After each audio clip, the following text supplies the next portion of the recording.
In this edition of the Carbuncle Chronicle, we're going to the moon!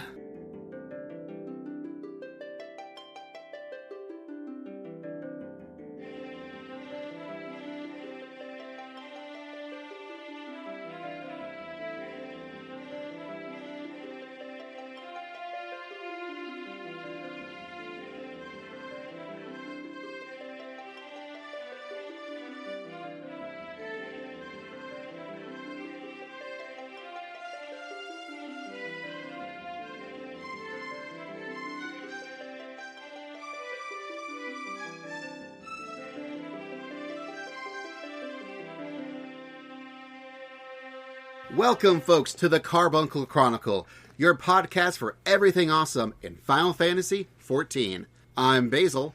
I play a Lalafell summoner named 4K Ridesk, and along with me on this podcast ride is... I'm Anna. I play a Lala dancer named Cormia Ridesk. I am Douglas. I don't play at the moment. Sometimes. I don't play because... they promised me that I could be a bunny boy, and I'm still not a bunny boy, so I'm still stuck being a cat boy, who is named Umito de la Lune, the fanciest of fancy names. And I am a white mage, maybe a black mage. I was like, black-white mage. But not a red mage. This is very clear. It's either white or black, but not red. Right. Very on the gray scale. And along with us, we have two very, very special guests. We have Jazzy. Hi, I'm Jazzy. My character's name is Saja Majime. I'm a Viera of short stature, and I like to beat things up, and I like to heal things. Basically, I just play all the tanks and healers. That's pretty much it, but Warrior's where it's at. And yeah, just Jazzy go smash. Hi. And sometimes we have people that go craft, amongst other things, like our other guest, Denmo. Hi, I'm Denmo. I like to go craft, amongst other things. Also, I'm strong and huge for a Lalafell. That's because secretly all Lalafells are strong and huge. People just don't Nope, realize it. I'm the only one. Oh, okay. I will have to adjust my character accordingly. This is important for headcanon, so... Very important details here. It's true. I mean, you got to make sure you've got your headcanon straight, or not. It really depends on what you were... But basically, remember, you're beefy. You're not strong. You're just beefy. That's true. So, yes, Final Fantasy XIV. It's this MMO we all play, and we have a good time, and it's been a very, very exciting time lately for Final Fantasy XIV because we've just had a big old announcement showcase. There are new interviews popping up left and right, and as we were preparing for this, I didn't even realize they have started the Little Ladies / Valentine's Day event because COVID-19 is terrible and they're having to do weird event squishes nowadays. So we're getting both events at the same time, but the story's cute. You get to see the songbirds for a minute, and there's a hat. And a plushie. That's about it, though. Like, it's... Sadly, you know, like we said, the COVID times have made events a very scarceness thing. But we understand. I mean, they're working really hard to try to get the big meat of everything out, so some things are going to be affected. I don't understand. Viera and Hrothgar have been out for like 2 years now, and the hats still don't work, and they still don't have the other gendered counterparts. I am mad. Well, I think, okay, yes, the hat should fit. I very much agree. The hat should fit. But I also understand that COVID-19 is... games are constantly getting delayed, and there's actually other things we'll bring up later on in the podcast that COVID-19 has impacted on the 14 side, but it really is a thing. Like, didn't they have, like, a huge, like, slideshow thing during, like, the live letter or the other thing? I forget which. It was so much stuff in one night that they basically just laid out, here's everything we're doing, and here's what broke, but we're trying. That was the part of the live letter where everyone struggled to stay awake. Yeah, that was like the second half of the live letter. So this was like 1 or 2 in the morning, at least if you live in the central time zone, the correct time zone. And here. And that was when they were like, so here's how the scheduling works for making everything happen, and here's all the checks that we do. and here's our timetables, and this is how we plan things out. And it was like, holy 7 hells. Oh my God. This is so much all at once. Oh God. So I saw the graphs after the fact, and it was just terrifying. See, I don't think I've even gotten to see those. I just caught up on what I could because I had to work that morning, so I didn't get to watch pretty much any of it. I mean, considering that Final Fantasy XIV was more or less created in a spreadsheet where Yoshida even planned in the bathroom breaks. Like, I guess this shouldn't surprise me, but... Hopefully he's not doing that anymore. I'd hate to have like 3 or 5 years bathroom breaks planned out. Well, especially now if you're working from home. Yeah. Oh, yeah. Which, I mean, good on Square Enix. Well, that explains the delays, all these bathroom break planning going on, you know. COVID fucked that up, so I guess we don't have raids anymore, but that's another topic. But Yoshi P can still go to the bathroom, and so we're still thankful for that. Well, yeah. Producer-director gets to go to the bathroom when he wants. With his big clanky old boots. That probably have Square Enix embedded on the bottom, so when he walks on the moon, Absolutely. And of course, he's got a special holder for his rings inside his bathroom. He's got like a mannequin extra 5 hand. slots went. That's where the extra 5 slots went. It was for Right, Yoshi's rings. He's probably got like 2 mannequin hands inside the bathroom just reaching up, and he slips the rings on. Oh my God. Calls one Charlie and the other David. At this point, those are probably actually interns whose job it is to delicately remove the rings. Oh God! And place them back. No! Oh God! That I had a much so worse terrifying. image. I had a oh my gosh. I was like, the hands are mannequins, they're the interns.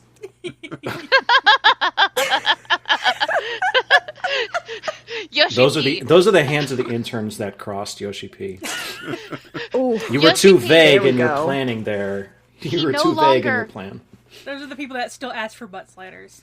Oh my gosh, he no longer has to make bathroom breaks. He just has interns now. Ew. Well, he did. Now he's working from home too, so perhaps one of the things that they've been working on that has also been impacted by COVID-19 is something called Endwalker, which is the big thing they've announced. It's the new expansion for Final Fantasy XIV coming in the fall of 2021 versus probably June when we would have gotten it had we had a normal 2020. Why is it walking though? Why wasn't it running? Because he had RP stance on. Oh. So the main character was Yoshi P's boots. So the moon is an RP venue? Yes. I mean, it's got breathable air apparently, so don't worry about it. Come to the moon. We've got brothels. Make sure you walk. Don't run. So we know you're in character. That's right. I will say, as much fun as it was getting to see the trailer and being the excitement and everything, it was so sad not getting to watch it at FanFest. Like, we watched the last 2 at FanFest, and it was just so sad not to be in a room full of screaming fans and whatnot. Yeah, we were really looking forward to going. I'm not gonna lie though, I'm actually kind of a little happy about the delay because it'll give me time to get enough PTO so I can make sure to ask for like a week off. Oh, yeah. So I can just suffer in Endwalkers. Gotta get that early access, yo. Oh, yeah. Well, yes, just as long as we don't have to talk to Alban like the first couple of days. Oh no. Oh God. I made a macro for that. Like, not like a 14 macro. I made a macro using my Razer keyboard so I could click without having to keep clicking because my wrist was starting to hurt. Oh, Like, I just sat here at my desk for like 3 hours just watching Raubon and trying to click him using my keyboard macro, and I couldn't use my computer, so I was just sitting on my phone just kind of waiting. I gave up and just went to gather stuff and made mad money. Yeah, I think I gave up and went leveling. Like, I just made mad cash. It was the thing to do at the time. I actually surprisingly did manage to get in. It took 3 hours, but I specifically remember around that time when I got in, and I just completely went bonkers. And then, I did the thing. It was magical, honestly. Yeah, we had a friend. He was in the very first set of people going through, so he got through. And then right after he slipped through is when the bottleneck happened. So he was already in Kugane when we were all still trying to get to Raubon. And he was like, it's so weird, no one's here. But that was I guess now 2 expansions ago, or at least will be 2 expansions to go. And they definitely fixed those problems by and large with Shadowbringers. So I'm pretty sure Endwalker will not have that issue. But it has all sorts of neat things. It makes sense that our poster boy is now a paladin because, much like in Final Fantasy IV, our Dark Knight, I guess, feels real bad about the actions he's taken and now must be a paladin as he hops on the Lunar Whale I'll pay stupid money for to get to the moon with. I still think it should have been a summoner. I don't disagree, as I play primarily a summoner. And I would love to see some book lording go with the Warrior of Light. But they've always been kind of a meathead as far as showing off the various jobs go. So it makes sense they're a paladin. Summoner's not as marketable. It's true. Is it not? No, I mean, it's... Yeah, I mean, unless they, completely redid Summoner and made it cool. It's the book, really. I mean, if Summoner had a kick-ass hammer or some shit, they would totally go for it. But no. Or maybe a scythe. I hear scythes are big right now. Mm-hmm. Right now? When have they ever not been big? Well, it's true. I mean, ever since Gundam Wing, right? I want to say before Gundam Wing, but I don't know what to point to in order to say that. I just want to say that I think scythes have been cool for a long time. Look, all I'm saying is that Gundam Wing had a death scythe, and Gundams also have these things called fin funnels, and now apparently so does the new job they've announced, which is Sage. Which, admittedly, before we started watching the announcement showcase, Doug did go, I would love to see Oracle announced. And Oracle and Sage are pretty interchangeable terms for each other for Final Fantasy jobs are concerned. Yes. I would have preferred Oracle, but I feel like Oracle can be split pretty nicely between Astrologian and Sage. So the Sage was really the part that was missing. I'm just terrified. When I saw it the first time, I just looked at him like, what is this? I don't know what's happening, but I want every single part of it. I don't know what this is, but I want it. Especially when Alpha No came in, it just was like, whoosh. And I was like, who gave Alpha No a gun? Who gave him 4 guns? This is amazing. I love it. 100%. For a second, I thought he had actually job classed into machinist, because of the gunness of it. But I like the idea of the swirling blades. I'm a little bit sad it's not a DPS class because the weapon just looks like a DPS class. But oh, this is Final Fantasy XIV. We're all DPS. Let's be honest. Sure, he's here. a green DPS. It's true. Yeah, I'm wondering about that because are they actually going to give back a little bit of the DPS rotation for healers at level 90 or what? I don't know. I mean, and the fact that of the 3 skills that they showed, 2 were the DPS skills. So I'm interested to see what. Wow, it has 2 DPS skills. Well, okay. I mean, of the 3, that's one more than what most healers have, right? I mean, no, White Mage, we have 2. Astro, we have 2 in our AoE. Nah, the dots don't count. Oh, they don't count? Nope. Nope. No. So you've glare. I also have holy. Thank you very much. Okay, Holy's pretty boss. If we're being honest here, true. Holy is It pretty is great. pretty boss. It's the melee DPS skill. It's Okay, but then what is the AoE skill for Sage? It seems to be a very pinpoint class. How do you AoE with 4? Well, it looked like they had a bunch of lasers. Easily! The lasers should just go in a circle. You just get a hula skirt of lasers. Pew! yes, It's beautiful. Laser hula skirt. I'm all for this idea. Oh, I was thinking you could make like a pentagram, like on the ground, and then just like dash really back and forth, like between that, sort of like ley lines. Doug, your black mage is showing. Like, legit, I'm just thinking, like, the 4 little buddies just float around your head, pointing down, like, around your area, floating downwards, and then they just spin. They just Yes. go. Yes. Just destroy neighbors and our enemies and Yup. neighbors alike. Yep. Alpha No accidentally cuts his sister in half. But then he can It's heal fine. her. It's fine. Exactly. It's fine. It's fine. They also, it was interesting because normally there are multiple fan fests, and so they'll say usually the first one, yeah, there's going to be new jobs. This was, I think, the first time from the get-go they go, nope, here's the first one. There you go. And they even admitted that the second one is going to be a melee DPS. With maiming. Yeah, they had to shorten their reveal schedule. Yeah. Yeah. This one was Every fan essentially- fest, we got a way more details in one like showcase than we ever got in a fan fest. It just felt like more. Yeah, I think it was more like it was like a combination of the North American and the European fan fest. Yeah. The information. Because it's normally they have the American Fan Fest, the European Fan Fest, the Japanese Fan Fest, a press tour, then release.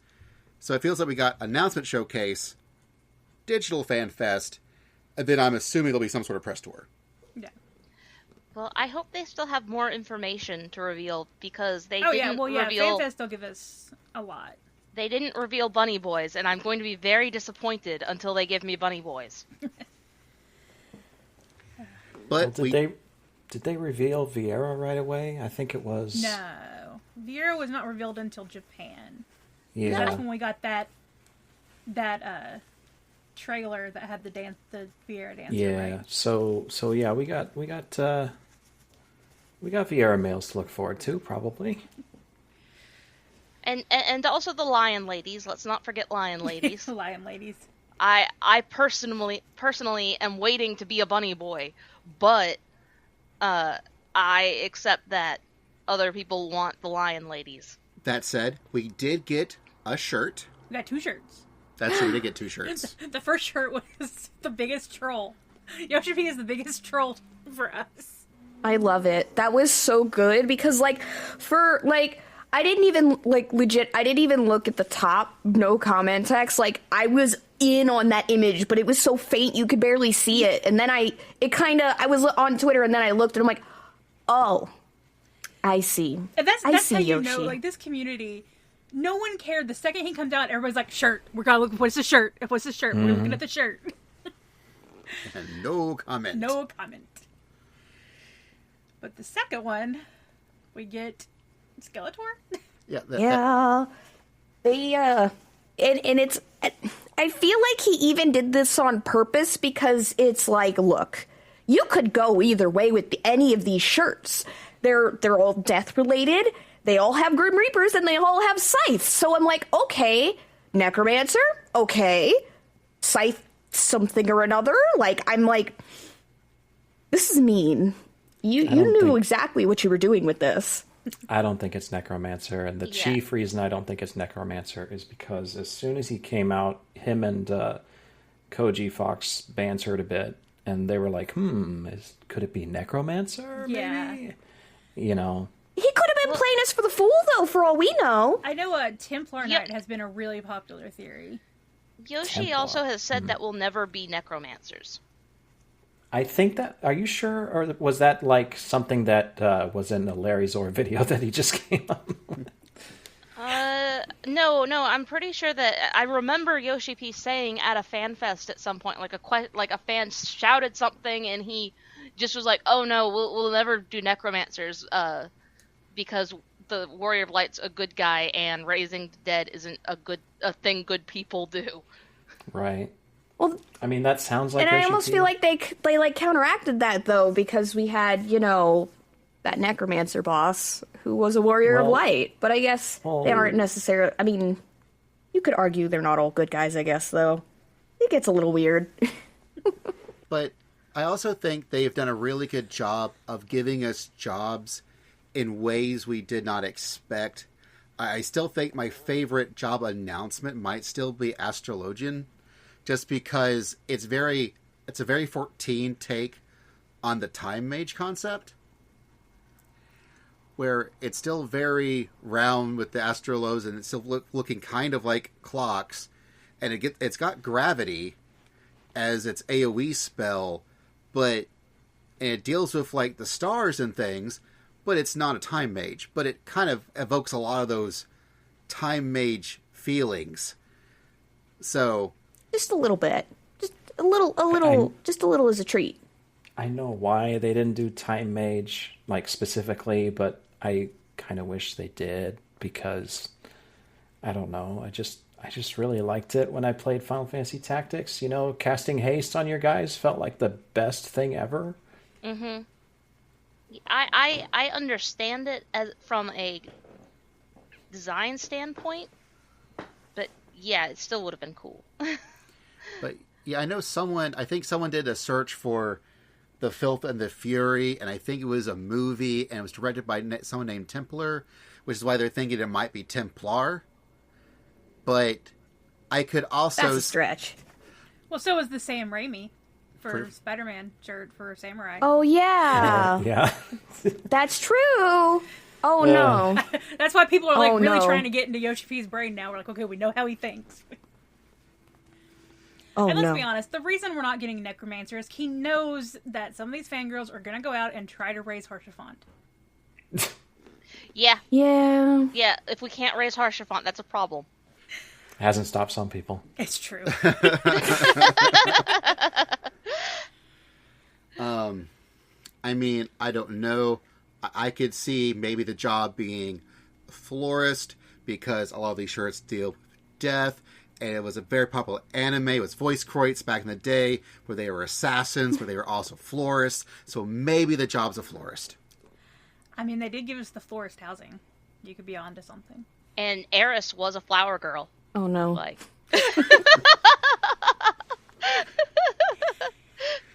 I'm thinking Beastmaster. That is another one that a lot of people are Like, thinking. I mean, I've said it several times, but, like, Ranji has a beast. Mm-hmm. He uses a scythe. That was the biggest clue, I think. And since scythe is all but confirmed, it's got to be some kind of Beastmaster. Because, I don't know, Templar, to me, sounds too much like Paladin. Yeah. Those two terms feel interchangeable. But a Beastmaster wielding a scythe sounds pretty reasonable. Yeah, especially as a DPS. I think I would like it for Beastmaster, especially with all the Beastmaster references we're getting, Baja and everything. I feel like they're really kind of trying to make that happen. It might be a bit of a stretch too, but I'm thinking about Yurguri too. I can never say her name right, but like, secretly being an all raw that whole time, right in front of our faces, and then oh hey, guess what? Yes. And then I'm like, oh well, Ranjit's just kind of hanging out here, and we fought him and stuff, so it's like maybe we pick something up. Who knows? Yeah. It could be anything. I'm kind of surprised they didn't pull the same thing with Bosja and have the queen not be like some kind of masked cat woman, but yeah. Yeah. But Bosja is also a very secretly evilly sort of thing, so, and not everyone's doing the Bosja stuff, although but you have to do the story to do anything. That's true. I mean, I admittedly did try, but like, I got as far as the first part of the story, and I got to the second camp, and I haven't touched it since. So I'm really enjoying the new 24-man. Like it's a lot of fun. I really like some of the new mechanics they've put into it. I think we could see those later in like raid and everything. I've gone once, and it was so slow for me that I vowed to go back when I was actually level 15, and right now I just hit level 14, so maybe another 2 weeks or so. I'm only 12. I legit had the very same experience the first time, but the second time I went was so much smoother and so much quicker. The good news is that sorry. We're doing the new 24-man in Baja. That's what we're talking about. Oh, okay. Like, for the Relic Quest, even though they didn't give us a new location to run around in, we're still just using the Bajan Southern Front. But they introduced, like, a straight-up 24-man raid that feels just as much of a raid as any other Alliance raid has done. Anyways, you were saying, Denmo? Well, the good news about leveling up in the Southern Front is I am drowning in Boston coins now. They made it so easy to get them. You get them from Fates, you get them from skirmishes, you get them from CEs or whatever you call them, the events. And I got 100 in like an afternoon, so... Yeah, I was really surprised with how quickly I was getting those, because like I had like 80 something, and I thought, oh well, I'll go see what I can get gear wise for my red mage, just because that's what I take into Baja. And I was surprised I could buy pretty much a whole set. Yeah, I was considering like maybe I can actually save up for that augmented gear with the haste and take that into the 24-man. Mm-hmm. And the cool thing with the 24-man is you get a weekly quest, and you can pretty much get a piece of gear a week, because you get 3 coins with the quest and a bunch of metal. Oh, well, shoot, I better do mine this week.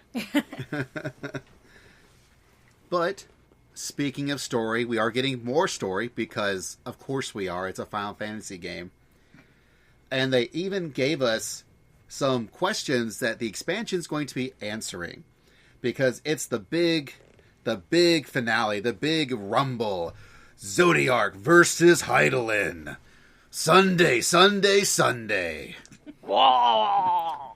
Who is Xenos' mom? And so they gave us these 5 questions. What brought about the final days? And Is it not obvious? What brought about the final days? Yeah, isn't it obvious what brought about the final days? Garfield. They summoned... I mean, I know we've done, the Amarat final days, but... Yeah. The twist is Azim accidentally caused the final days, and then he split himself up to forget. And now, as we regain our memories, we realize that we're actually the bad guys. I can see it. I could totally be down with that. Well, that's a very Final Fantasy twist. I was actually just thinking in much more simplistic terms. Before the final days of Amarat, these people, which is what I assumed he meant when he said what brought about the final days. Like, I assumed he was referring to like the Amarat civilization. And you had a bunch of like telekinetic people who could will things into existence, like these nigh god people all hanging around. Of course, all it's going to take is just for one of them to like not be as mentally sound as the others, and you're going to wreak havoc. It's like, Daniel. Probably. Yeah. I mean, that's probably the actual answer. Yeah, Fan Daniel was like panicking. He was really super scared, and then he brought chaos upon everybody else, and his dreams came to life. Yeah, somebody had a panic attack, and everybody then started just imagining it, making it worse and worse and worse. Like if you talk to all the little guys in Amarat, like so a couple of them even like say as much. So I don't know why Yoshi P gave this as a question when it's already answered. Well, see, we're coming up with good theories here, but I bet you they're going to cop out and be like, oh, there was an entity known as Chaos who was more powerful than Heidelin and Zodiark. Problem is, but we've already fought Chaos. Well, we fought an I was gonna incarnation say, yeah, we of fought chaos. True. Yeah. I mean, the We final fought a villain- simulation. It could, Yes, that's true. And Zodiark was actually supposed to bring order, and then Hydaelyn split Zodiark up. So, I don't know. You could make a solid argument that Hydaelyn is herself an embodiment of chaos. I don't know. That's the other question. It's like, what is Hydaelyn? We still haven't quite answered that. Like, what was the wish that willed Hydaelyn into being?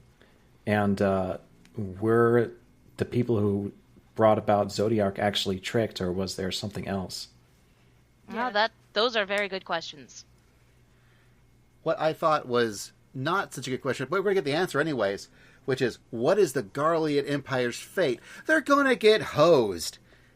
Like, Yeah, they're gone. Like. It done all burn up. It done all burn up. That's what happened to Garlean. now, It broke. my theory, though, to the other next question, which was, what is Xenos and Fandaniel's aim? I am pretty sure Xenos is going to open up an OnlyFans, and a lot of folks are going to be happy about that. I mean, really and truly, they're both just looking for a good time. That's all there is to it. It just happens to be their version of a good time is a really, really bad time for everyone else. Yeah. Yes. Xenos opens up an OnlyFans and keeps sending the videos to the Warrior of Light, who keeps trying to block him. And it's videos of Xenos, like, cutting things and like, I bet you want to hurt this, don't you? Oh. It's sad because it's true. Yeah. Yeah. Oh, Xenos. You're crazy, crazy guy. I'm ready for him to die for real. No. I enjoy him pulling a Zoggy and just coming back more and more deranged. Oh, I bet you we're going to kiss and make up, and we're going to be allies, and we're going to fight Zodiark together. That's what's going to happen. No! He's no, gonna that be would redeemed. No, don't redeem Xenos. Please don't redeem Xenos. Not everybody needs to be redeemed. Oh. Fandaniel, maybe. No. But Xenos... Yeah, I get a fit baby out of Fandaniel. I'd agree with that, but I'd like to see a villain burn for once. Yeah. Now Fandaniel's bringing that strong Kefka energy. Like, he very much he seems like he just wants chaos for chaos' sake. Yeah. I mean, the last guy in this last expansion, he was a real compassionate villain. Like, he was a villain who did just burn, but we sympathized with him. We felt bad for him. Now we get to have a villain that we don't feel bad for, we just revel in destroying? Right, because he's the villain that was kept in check by the good villains. Yeah. Exactly. So we get the aftermath of, like, well, no one's holding this dog's leash back, so now we just get bit by dogs. And maybe Endwalker. Dog walker. End dog walker. maybe that's what we find on the moon. No, Dogs. we find bunnies on the moon. We find bunnies on the moon. Right. They can have dogs. They can have pets. Oh, yes, I mean, the bunnies are can have basically pets. just like high maintenance dogs, if we're being honest here. True. Bunnies are like better cats, is what they're like. Better cats. It is. Like, if you've ever I had like enough rabbits. That checks out. Yeah, I've had pet rabbits too, and they're basically just better cats. They're certainly better about the litter box, I'll tell you that much. They're better about the litter box. They're better about showing you affection. That, like, every complaint you have about a cat, the bunny improves on it. But then it's still basically like a cat. So every complaint you have about a dog, the bunny still improves on it. They're basically the best pets, and yet nobody keeps them for some reason. They are really hard to keep, admittedly. And not to mention, too, a bored rabbit is a whole lot more destructive than a bored cat. A whole lot more. That's I that's have also seen true. some rabbit damage. I've seen them go through walls before. I don't see a cat going through a wall, but a rabbit will do it. If they have enough time and they are bored enough, they will find a hole to go dig in. And yeah. I've never seen a rabbit go through a wall, but I can believe it. I just can't wrap my head around how a rabbit could be left bored that long. But then again, people can surprise you. Let's just leave it at that. But then again, humans. Wait, what are we talking about? We're talking about taking care of bunnies on the moon. Uh-huh. Of course. And it's fun. I just love that interview where Yoshi P was like, okay, this is a fantasy world. The moon has breathable air. Don't worry about it. I mean, he only did that in immediate response to all the people like, well, all the Rothgars and Viera are dying because they can't wear helmets, apparently. Oh, they could get little face masks and put on the face masks, maybe. I mean, honestly, my thought was, the Kojin gave us the ability to breathe underwater. Some beast tribe's going to give us the ability to breathe in space. It's not that the naming ways. Yeah. Yeah, we'll just have the lunar bunnies teach us how to breathe on the moon. It's fine. Yeah, that sounds great.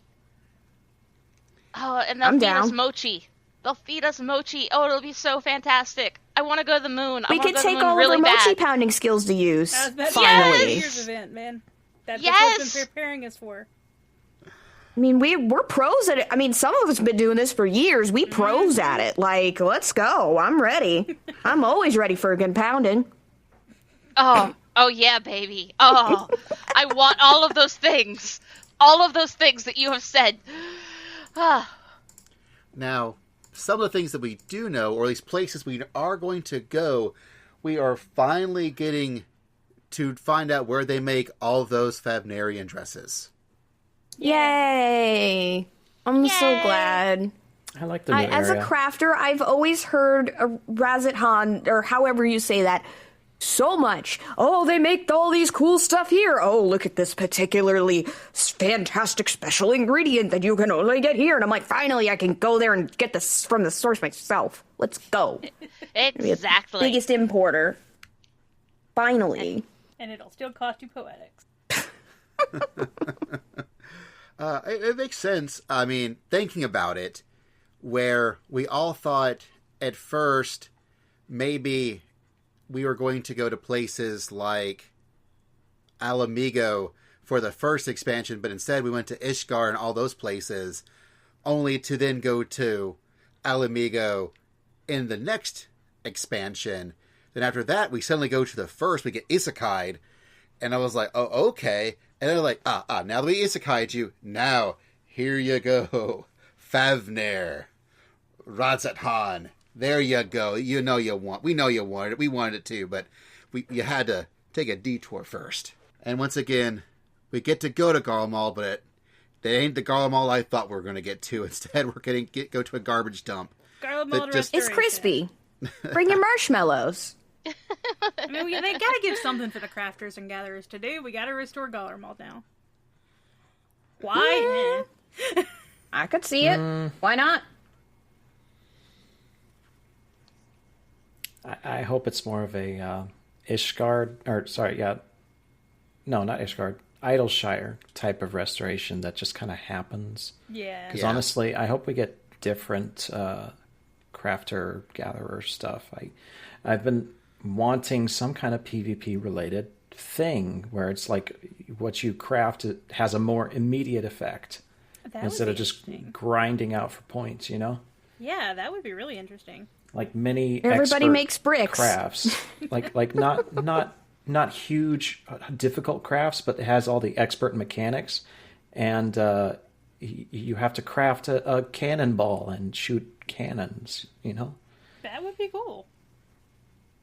I like that idea. You just want to take your love for PvP and your Stockholm Syndrome with crafting and put it together. Yes, okay. I am allowed to like these things. I want to hurt people. As a crafter with full gear, don't lie to me. I know. I want to hurt people with the pain I feel when crafting. I'm Some people feel that way about Xenos. Denmo feels that way about crafting. I don't see the difference. Oh, you guys. I want to take that hammer sound, the dink, dink, dink, dink, dink, dink, and just use it to wail on people.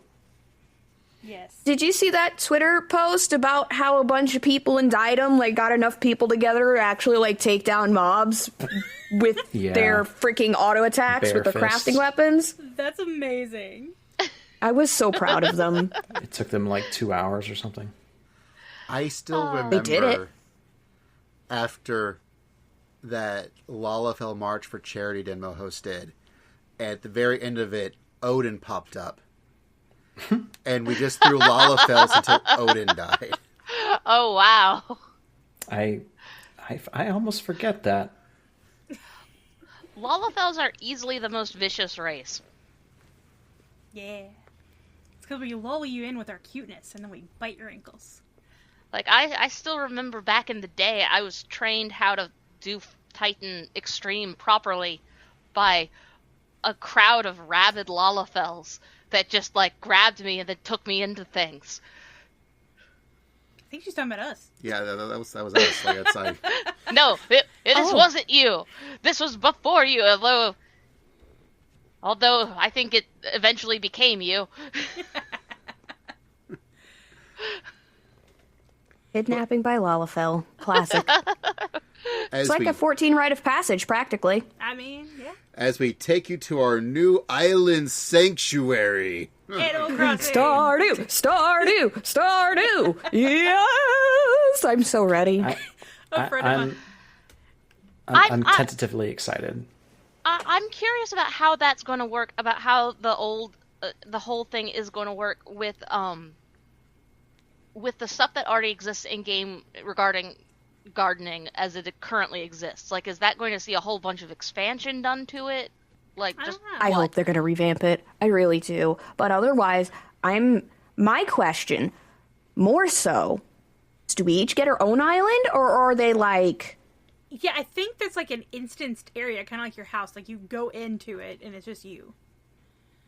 Because, I'm just saying, hear me out, I guess that's one way to solve the housing crisis, by giving everyone their own freaking island.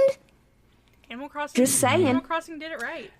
I think if they do it and it's not a house per se, then a lot of people are going to be mad. And at least a small cottage. And it is a house, a lot of people are going to be mad that we didn't get it sooner. Yeah. Well, another problem that they're going to have to deal with is also being able to visit everybody's island. If they do it and you just have this island where you go and you're just by yourself for a little while and it's just a completely unique to you instance.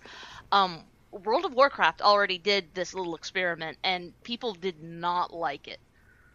People very emphatically didn't like it because it made the whole game feel isolating, and it turned out to be a bigger problem than it was a boon. So, to be fair, though, WoW doesn't have housing to begin with. We at least do have communal housing areas and places like that already. WoW doesn't have that. So I'd almost argue that having that space, having a place where you can just hang out for yourself, even if it's just a little tiny pocket of Eorzea, might not actually be a bad thing in this case. But I'm excited at the fact that you can let your minions roam around. Yeah. My friend Algin was when they first announced it, he went, "Oh God, Anna's gonna go into her island and release all her minions, and the server's gonna crash." Yeah, have 90%. They probably have limits. Probably, there's probably 10 or 15 or something. No, I want it to be 250 is how many minions I want to be able to unleash. If they limit me down to 250 minions on my island, I think I can make do with that. But I want them to be literally hidden everywhere. They're all up to some little thing. And see, that's why I'm kind of in the argument of having that be individual instance thinging, because at least that way you can control how much your game is about to crash with the minions. But it's I'm legitimately just it's always been really nice. I always count myself lucky that I have my own house, and then I have an FC house, and then I have my apartment. I'm just like, I would like people to be able to have that, even if it's restricted in certain ways or whatever. I just want people to be able to hang out and have a good time on their cute little islands, and I kind of hope it ends up being kind of something like Ooblets did, where your minions, well, I guess in the case of Ooblets, they help take care of your farm. Like, they do all the gardening, and, like, if you set up their little houses, they'll, like, water and grow your crops and stuff for you. Like, by the way, if you have not checked out Ooblets, can recommend it, especially if you like dance battles. But, yeah, like, that was one thing when they mentioned the minions, I was like, oh, do we get to, like, have them help us grow things? Like, that would be so cute. That would be so cute. Oh my gosh. I'm thinking it's going to be, like, some kind of trophy place. What would be neat is, like, if each minion had a specific spot on the island, and when you got a new minion, you want to go back to the island to figure out where they're at. Mm-hmm. And you can see, like, how many minions you have just by walking around. That would be perfect. So minion snap, you say? Yeah, that's... Well, that has more... That's similar to why I said, like, let's limit it to 250, because I think if you had it be like everyone has its own unique little spot, it would feel almost empty if you don't have, like, all the minions, and so everybody would be trying to get all the minions, even though they're already trying to get all the minions. Right, and that way they'd be able to control, like, how many characters are on the screen at once, because they'd be able to spread them out, you know. Depending on where you are in the island, you know, you only see a certain amount of minions. Yeah. Yeah. I think me and Denmo are on the same page here. All right, so we're going to take a quick break, and we'll come back because there's still way more things to talk about. The announcement showcase, and there was a live letter afterwards. But we're going to be right back with the Carbuncle Chronicle. Don't go away. Drink some water.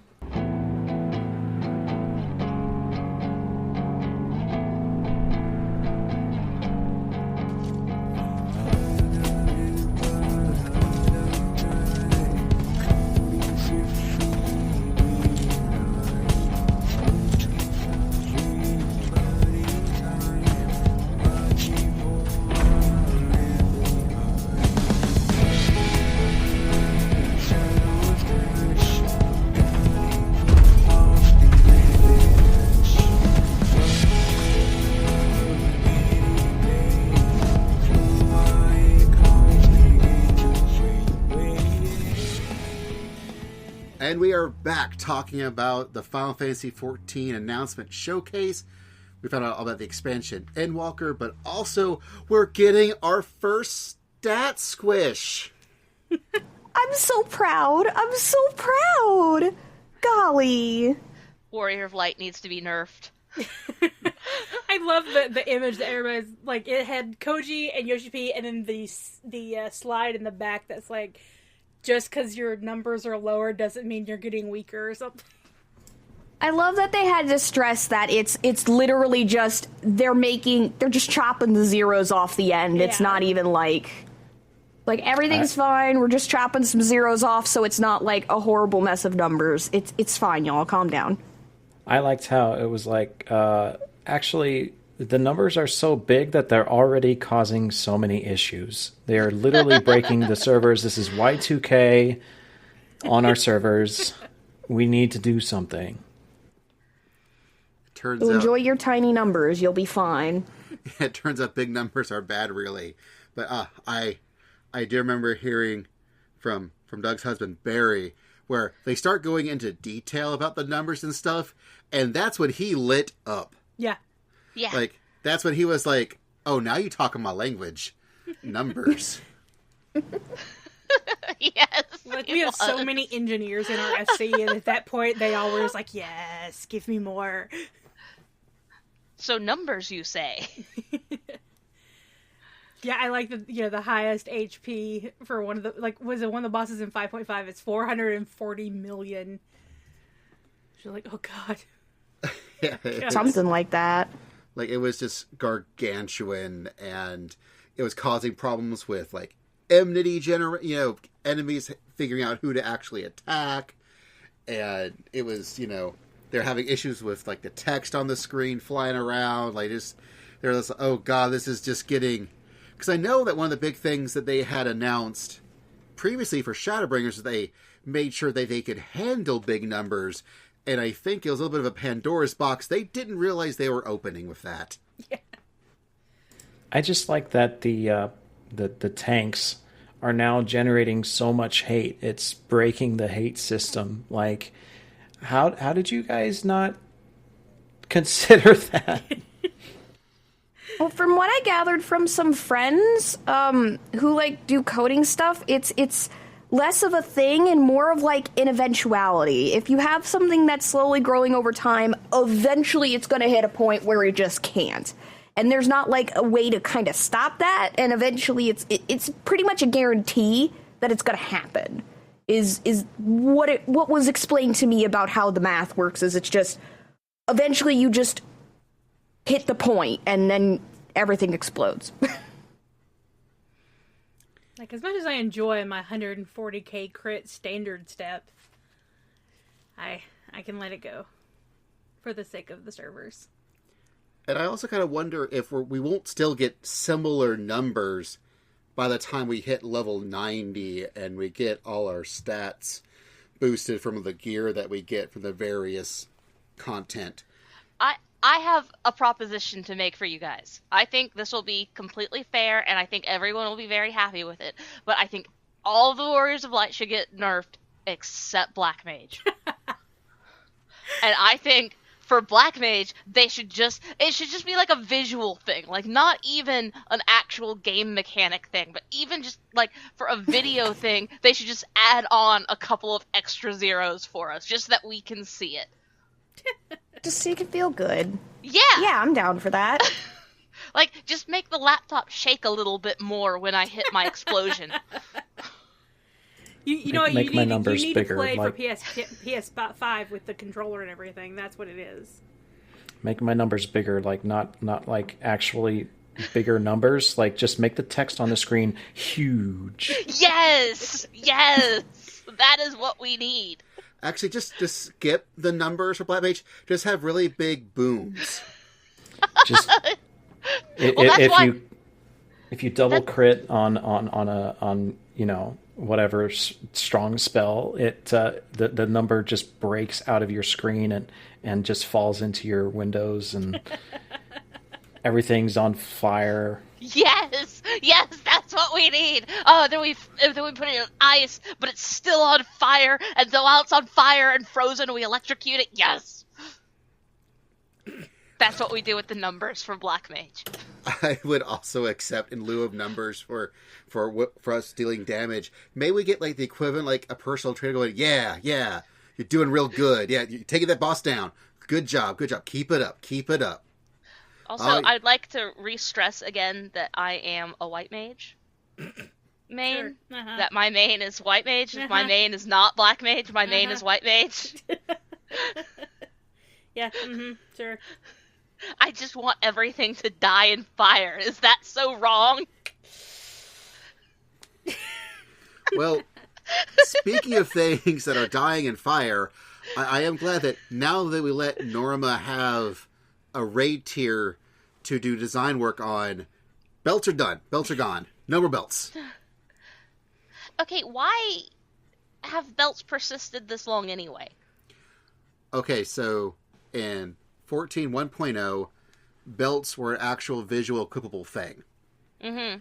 And then when they moved on to 2.0, they decided to actually just have the belts graphics incorporated as part of the actual outfits. Mm-hmm. But they kept the belt equipment as a thing. And I think in their constant search for figuring out ways to make do what they already have to be something more, they realize that if they get rid of belts, A, that's less stuff they have to calculate for all these numbers. B, that means they can just take the inventory slots they already have existing for belts and they can spread it to where they actually need them, which in this case is primary weapon slots and ring slots. Because if you think Yoshi P is going to get rid of any rings, you're wrong. You didn't look at his hands. You haven't looked at his interns.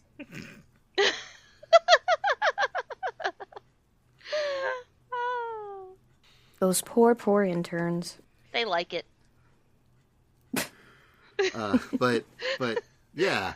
So, pro tips before the expansion hits: get rid of, pull out that materia if you can. You never know; it's random. And, vaporize your belts. Yeah, before they send your existing belt to the salvage.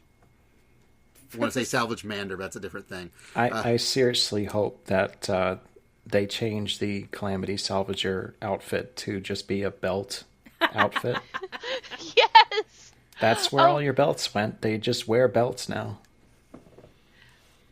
Okay, what's Just the guy's name? What's It's Zipper's... just Calamity... wait, what? Basil, Zippers, what's his real name? Nomura? Yes! Tetsuya Nomura. Yeah, he needs to design the Calamity Survivor Salvager's new outfit. Yeah, I would actually kill for a belt outfit in game. That would be a funny joke, but also actually kind of sick. You know? Yeah, I do. Like that. It would be amazing. We need it. Like just a whole set of belt gear from tanks to melee to healers, and That would be cool. you know. And it should be a crafted set. Oh yeah. And you have to get the materials by doing activities for the Calamity Salvagers. Yes. I like this idea. Salvager. I like belt everything restoration. about this. Belt restoration. We have so many belts, we toss them all to tie it down. Oh no. And now you have to mine the belt material. They got to send them somewhere, right? I mean, hey, if anything, all the leather from the belts would be great in restoration jobs, if nothing else. You got to think that Koji is thinking about some belt puns to make sure that he gets to incorporate somehow into this new expansion. I'm still just, surprised. That was one thing I, completely didn't expect, was just oh, we're just getting rid of belts. And it's just what?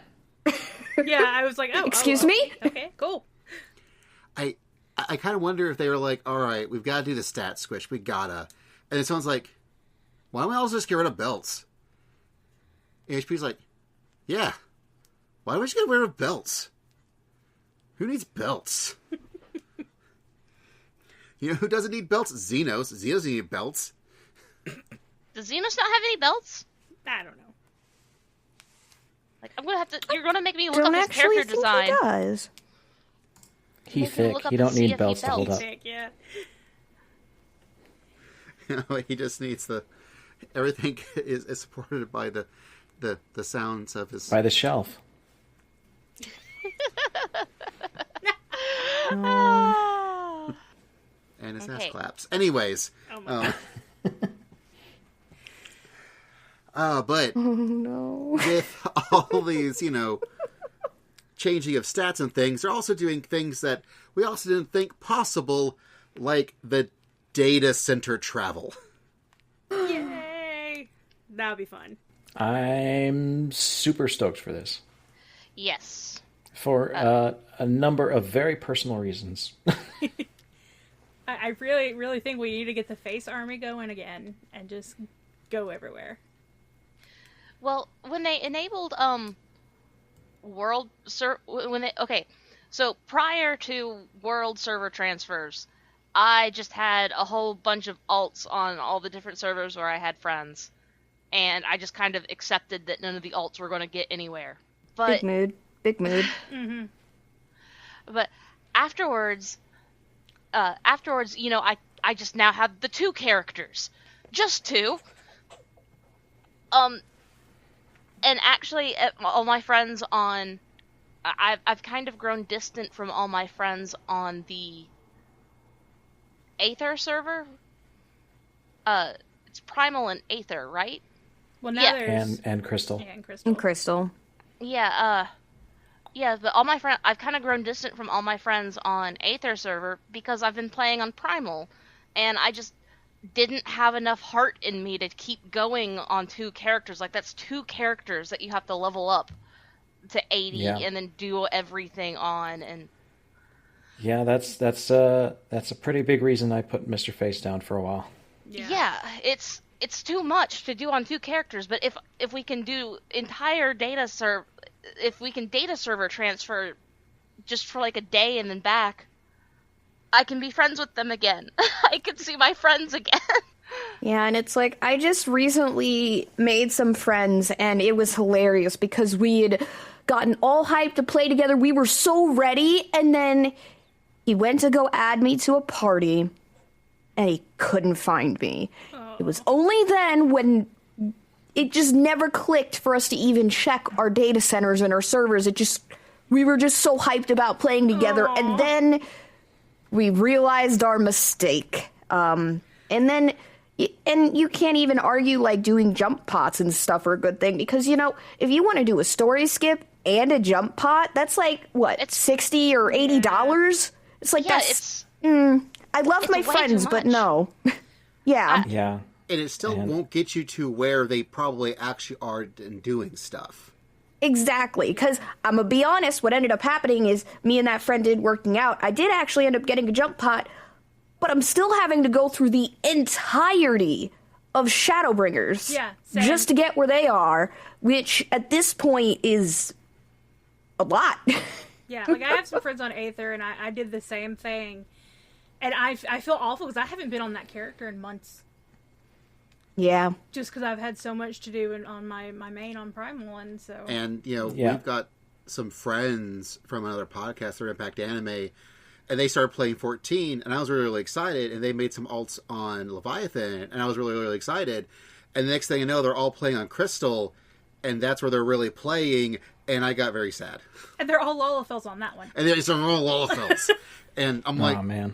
So, no, Tobias, if you listen in, you can still server transfer. It's fine. I don't want to wait. You just move on over. It's fine. Yeah, their approach to this was like, it's like the opposite of World of Warcraft, where leveling alts, they made it easy, and like you got a bunch of account-based equipment that makes it easier, account-based emotes, account-based mounts, you know, and we get none of that. Like maybe we get 1 or 2 account-based mounts, but you want your emotes, you want your stuff, you have to go get it again, which took years. It took literal years. And you expect us to do that again. And now we have the data, and now they're approaching it from the complete opposite way by making it easy for one character to move around, you know. And I don't know. I feel like people who worked a lot on alts are going to feel slighted because now there's really no point aside from like having a different character without having to Fantasia. And as someone who fairly recently got into WoW, I will say it's still a pain in the butt to level, but like it is kind of really nice that I can just kind of flip-flop all my crap between everybody. I could just, as much as I want, just you know, all the important stuff anyways. And it's just wild to me that just that difference between the two has been something. But I will say, and maybe it's just because I'm a little bit biased, just a little, but I will say I do prefer leveling on 14 than I do on WoW. I don't feel like I have a lot of options in WoW, but at least 14 I've got some options. If I do. Well, I think it's fairly safe to say that I would guess everybody on this podcast pretty much likes Final Fantasy 14 better. Like, Final Fantasy is just more my aesthetic, just kind of in general. I mean, I've never played WoW, so... Well... I played Mists of Pandaria, and I fell off before I hit cap. It was around the time that I started hitting the dailies, and I was just like, yeah, this is cute, bouncing around as a panda, but no, couldn't keep up with it. It basically, that's what it came down to me too for, was just like, it's not that I'm not enjoying it, it's just, I can barely get myself to do my freaking capping on my tomes in 14. I'm not about to do this. WoW has a daily checklist that scares me. Oh, jeez. Yeah, it does, doesn't it? I'm just like, I'm good. At least 14, I will say, I don't want to go into a WoW debate, but I will say for me, if nothing else, I will say I feel like 14 respects your time a little bit better than WoW does. If you really want to keep up with WoW, you got to put some time into that bad boy. But at least with 14, even though I basically didn't do a entire patch and a half, it was fairly easy to catch up, especially with friends. So that was nice. And I will say, like, with the can only be a really good thing, because I know with the world transfer, that's how we finally got to play with you guys. And I love it. And don't get me wrong, I don't think the data center transfer is going to be a bad thing. It's a good thing, but what I think would be an even better thing is if they actually started implementing like item sharing and account-based emotes, and you earn a title, you get to use it on another character. I don't see how that is going to hurt anything. Like, yeah, I would like that. If they took that step next, I would be flabbergasted, Mm-hmm. Because then I could actually, like, just be Mr. Face whenever I want, Yeah. Yeah.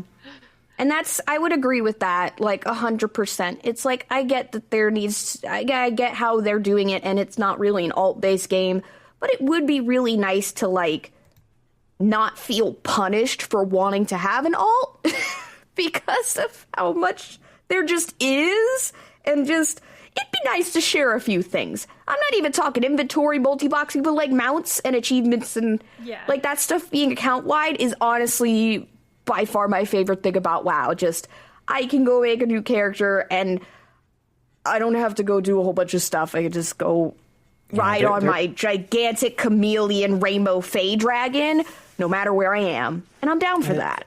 It's not just the data center transfer. They did the where you can replay parts of the story, and you can do that on the same character. So like they're trying to remove every reason people might want to have an alt, and I don't know that everybody's going to like that.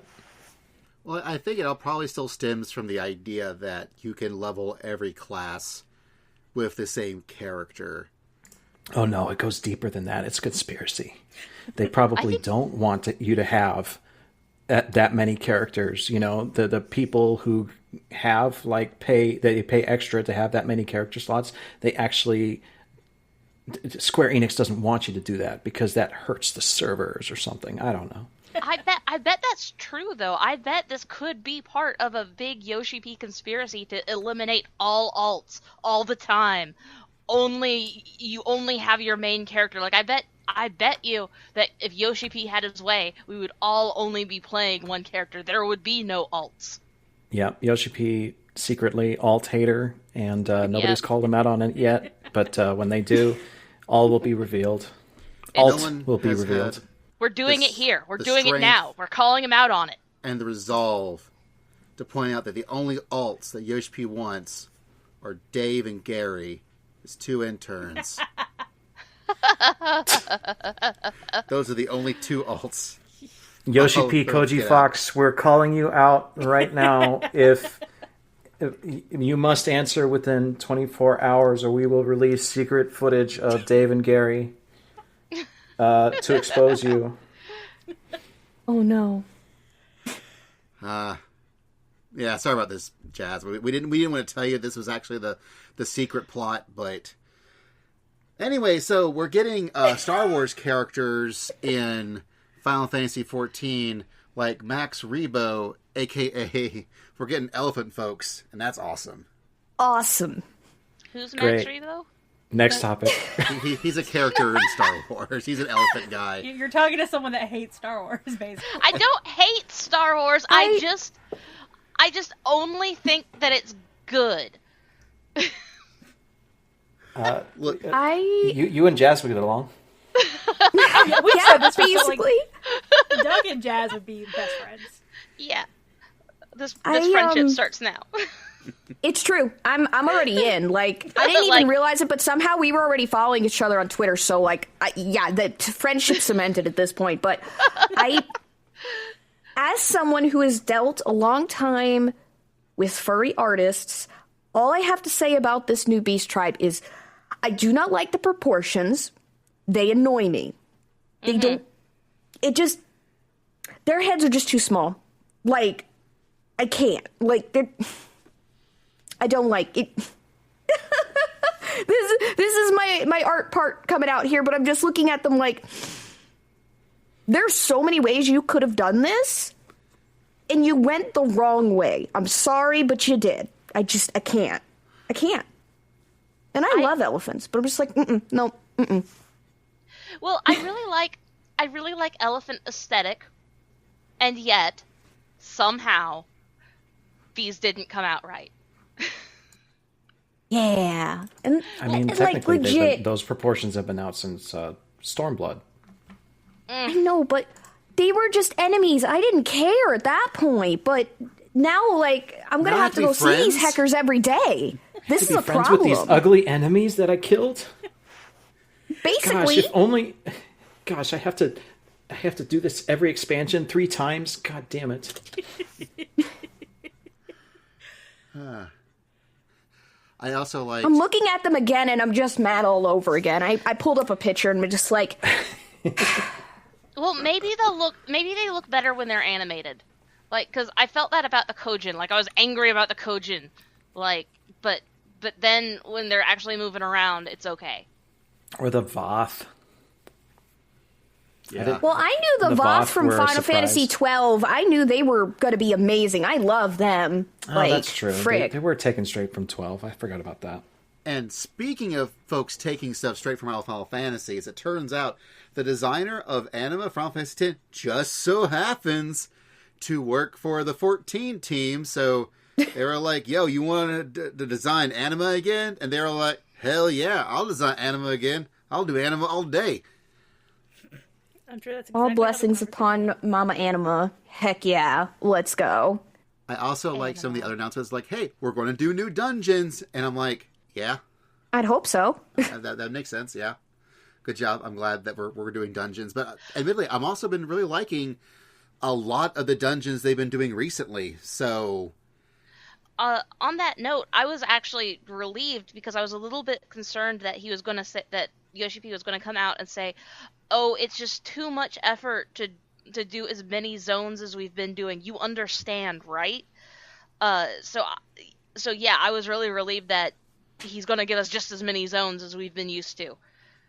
Like, so even though that was basically a non-announcement, I felt that it was still a very important announcement. And I did find it interesting that after having a history now of 2 expansions and 2 sets of sort of guest starring alliance raids, both the 8-man or 8-person raid and the 24 alliance raid for this expansion are going to be original Final Fantasy XIV stories. So I kind of wonder if either A, Yoshi P got his crossover that he really wanted with Matsuno and Ivalice, and then they decided to give everybody else what they wanted, which was a Yoko Taro Nier crossover, that they're like, okay, now this one could be just for us, y'all. Or if... And it's probably gonna suck. It's like, oh, yeah, we every time that we come up with original stuff, it sucks. But every time we come up with we rehash some old stuff with nostalgia, everybody goes nuts. That's not true. I'm just making this shit up because, to be honest, I felt like Omega, that raid kind of sucked. Even though it had all the nostalgia, just the story and everything was kind of, to me. Yeah, no, I agree. But no, I was joking. I think I'm interested to see what an original raid would look like. We haven't had one since Bahamut, right? Oh, Bahamut. Yeah, basically. That was a tremendous story, though. Like, mm-hmm. Oh, and almost this cried. This one's going to be Laha bread. Yeah. Well, was the 24-man raid in... No, not the 24-man raid. Alexander was original story, wasn't it? Oh, yeah, that was original. Well, a lot of the 8-man stuff has been, by and large, original. I mean, even the one for Shadowbringers, while it is super Final Fantasy VIII inspired, I, for example, did not realize just how inspired it was until people started posting screenshots, comparing stuff, and I'm like, oh, boy, that really is 8 inspired, huh? I just really enjoyed the story of Reen and Gaia. I mean, it's like... So, for me, Omega always kind of felt like a weirdly written Sid Nero fanfic. And Eden just made me happy. I didn't care about what was happening with Eden itself. Everything about Gaia breaking out of her shell and finding herself and Ryan just being adorable, just like, that filled me with so much happiness, I can't even. Yeah. And, that kind of carried most of it. I mean, don't get me wrong, I did very much enjoy the twist there at the end, but it was still just like I was definitely more there for just Gaia and Ryan just being beautiful and amazing, but... Yeah, no, Omega's just a bad Sid Nero fanfic, and you can't change my mind on that. No. I never thought of it like that before, but I think I am going to subscribe to your newsletter and accept that as the reality. What can I say? I speak the truth. I think that is the truth now, and that is how it's going to be for me forever. And the name of the 8-person raid is Pandemonium, so... cool. But more importantly, we'll be able to take Estinian out on dungeon dates, finally. Like, when he was like, yeah, this is someone that people have been asking for a while, I was like, who? But it makes sense. Just for those who don't know, I refer to the trust system as dungeon dates. It has alliteration. I think it's a much better name. They really should just pay me $5 and take the name dungeon dates and just edit it in. It's fine. That's precious. I still need to do my trust. I legitimately, Yeah. I'm so lazy, but I want to level them so I can use them more often because they're cute and they make me happy, but...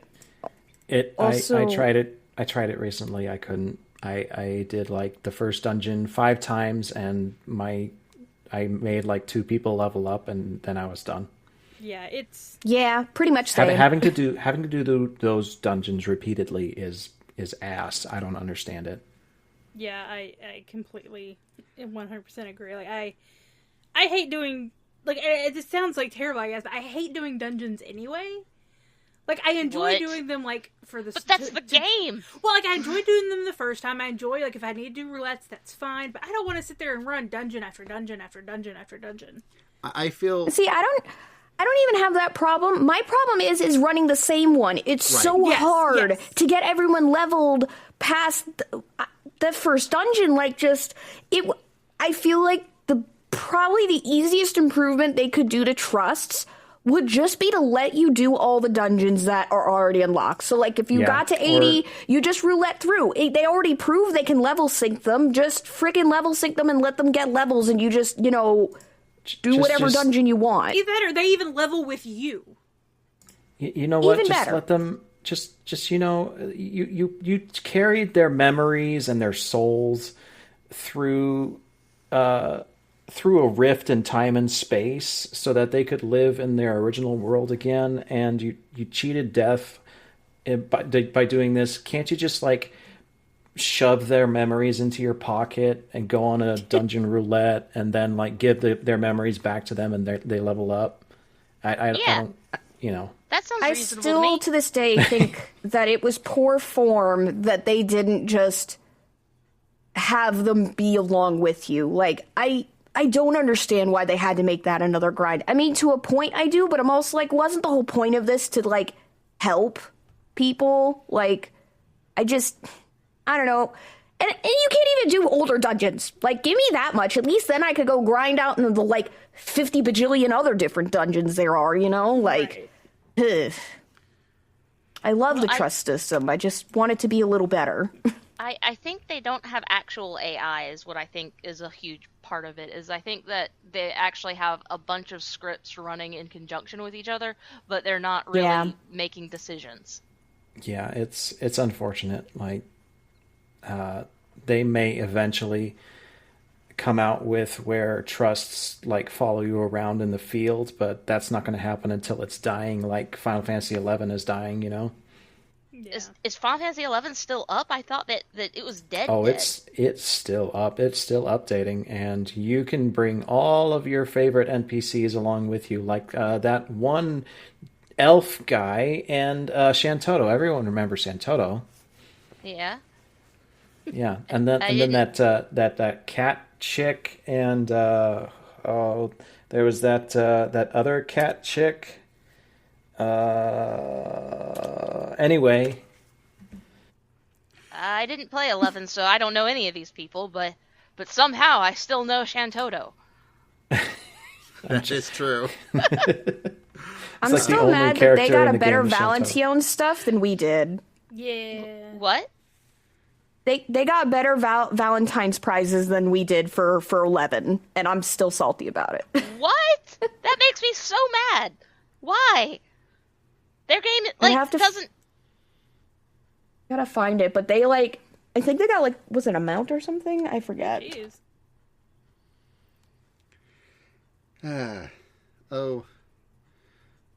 Creative Business Group 3 or Creative Business Unit Entertainment Division 3. I think that's what they're calling Yoshi P's group. That now is in charge of 14, 11, Dragon Quest X, and now Final Fantasy 16. They're a little busy. Like, if the question is, does 11 exist and still gets updated? Yes, because Yoshi P wills it. Or maybe it's like Gary or Dave. I don't know. Like, I forget who is at the helm of 11, but I know it's like someone who did work on 1.0 or something like that. I forget. And I know that they did once again hint at, well, they didn't hint at Blitzball, but Yoshi P kept saying that they had a really, really big update planned for the Gold Saucer, but they still weren't quite sure of the specifics to really talk about it just yet, which really sounded like Blitzball to me. They've been hinting on that one since Heaven's Word, so I think it's been in development for that long. I bet you anything. They just can't get it to work, and maybe they're getting close to actually getting it to work. I mean, with Heaven's Word, they did have Ishgard, and we are finally going to be getting Ishgard housing when 6.1 hits. So, and I'm so looking forward to everybody moving away so I could finally get my Lavender Beds mansion for my FC. Yes. There you go. That's how you do it. I don't want Ishgard. I don't want it. I mean, don't get me wrong, I want it, but I'm also like, no, just someone to move out so I can get my mansion, please. Let's chop, let's go. Get out of here. As an aging Lalafell who crafted the hell out of it and got a title Saint of the Firmament, I feel like I have to buy a house there now. You do. We'll see. Yeah, it's been part of my backstory since 2.0 that my character comes from Ishgard. I need an Ishgard house. Like, I need it. Like, I'm very sad that a lot of people who are just getting it to get housing are going to try to get it. And I don't want it because it's the new hotness. I want it because I've wanted it this whole time. And I agree. Like, honestly, I never got the Saint title. I did get Beatus, like, all 3 times. Mm-hmm. But I do feel like, I'm hoping, I know I was listening to Mr. Happy's State of the Realm where they were like, if there's a way, I would hope that they could do, sort of like, you can get a house if you, like, had so much progress in during the registration. Like, if there's a way to figure out, like, if you did it, like, so much, you know, like, at least a threshold that if you had to have contributed so much to the restoration, then you're allowed to get the house. But I don't know if there's even a way to really do that. Well, if you did that, though, and you didn't announce that you're going to do that, you'll get a lot of folks really annoyed that... Oh, yeah. If they realized that was even an option, they would have pushed for it. So that's this topic was brought up earlier today on Twitter, but like I'm pretty sure like it would have caused so much stress that players would have like freaked the fuck out. True. I mean, seeing how bad it was for just watching just Denmo do it, and like it was already kind of borderline making me a little about the whole ranking thing to begin with, and then it's like I can only imagine how awful it would have been if they had tied, oh, you get a housing ticket with that too. Like, Yeah, like I mean, I saw like some of my FC members. Like, I'm just like, they were constantly just crafting and gathering, and I'm just like, do you not sleep? You take a break. No, one of the people you're talking about in particular has a very hard problem with insomnia and the resulting narcolepsy. Yeah. So the answer is no, he doesn't sleep. I was lucky, I feel like, because I picked a job that not everybody was going for. The number one spot was already like with 100K on the first day, so nobody else really super attempted it too hard, and there just wasn't that much fervor. So I was able to still live my life and then come right back home, and with whatever free time I had, I was doing expert crafts or whatever. And I would do like the not expert craft, like the macro crafting, whenever I was like, I would carry my headset and my Bluetooth headset and my controller into the kitchen, and I would cook myself something, and I was listening for the macro to be finished, and then I would hit the macro again. You know, that kind of crafting. Mm-hmm. Yeah, I would be in the toilet, you know, taking a poop and, you know, crafting away. And but then when I came back, that was my break, was the macro crafting, and then I came back and did expert crafting, and it was not. I mean, it was great. The expert crafting is a nice system. I love it, but that's the Stockholm syndrome talking. Just saying. No, you don't I do understand. You can't tell me I don't. I full well understand. It's Stockholm syndrome. Look, trust me. Look, it has moments. You can hear the Stockholm syndrome in his voice, like. You can. It has wonderful moments where you're like, it almost takes your breath away because you're off by like 1 point. And you don't have enough CP to get to the end of the craft with 100%, you know, so you're like at 92% quality, and you just try it anyway and just pray for the best or hope for the best, and it ends up working, you know, and you're like, oh, sigh of relief. God, I had so many moments like those. That's not how I feel about extra crafting at all. I had so many moments like those. I just need to stress right now that I can hear him. He's so passionate about this that I can hear him in the other room over my earbuds. That's not fair, because I can hear you every single day. Yeah, but I'm over naturally my loud. earbuds. You're quiet little bean. They've also, I forgot to put this in the doc, but they did also announce some sort of new small scale PvP that may not even be role based. It sounds really interesting, but it sounded so different from what we're used to. I don't even have thoughts until they actually announce more. I don't know how to feel about it until I actually see it, but I'm betting it's going to be some kind of like, if they're saying that even healers won't matter, like they're trying to take pressure off healers and they're hoping it replaces the feast, then they're either going to have to revamp PvP from the ground up, or they're going to, I don't know, put us in robots and give us all like a specific set of abilities.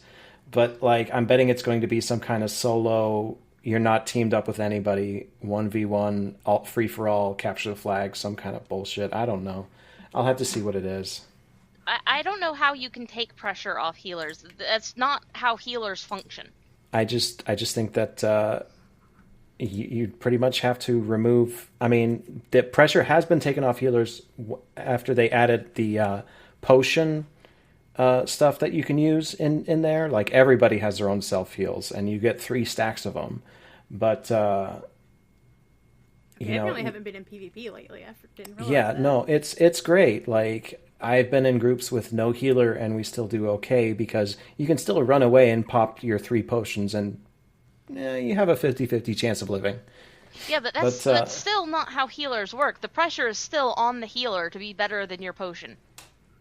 Yeah. That's just healer psychology 101. There is no taking the pressure off. Yeah, so I'm intrigued how they're going to take the pressure off healer and make it fun for all jobs at the same time. But we'll see. Yeah. Like, being under that pressure is what the healer finds fun. Like... That sounds like Stockholm Syndrome. It does. It is. It is. I mean... Now, that said, for 6.1, when everyone rates Ishgard for blood and triumph and sadness and glory, you might be better off if you can also, in the meantime, have experienced those same things in your attempt to get a PlayStation 5, because they have announced that that 14, they are going to be getting a PS5 specific version. Oh, yeah. Well, and to be fair, considering how fast the load times are, you might want it on PS5. That might give you an advantage in getting a house. That's what I'm saying. I'm guaranteeing you that the rig I have right now is probably just as good as a PS5 will run it. Probably. I want to get a new laptop before the expansion comes out.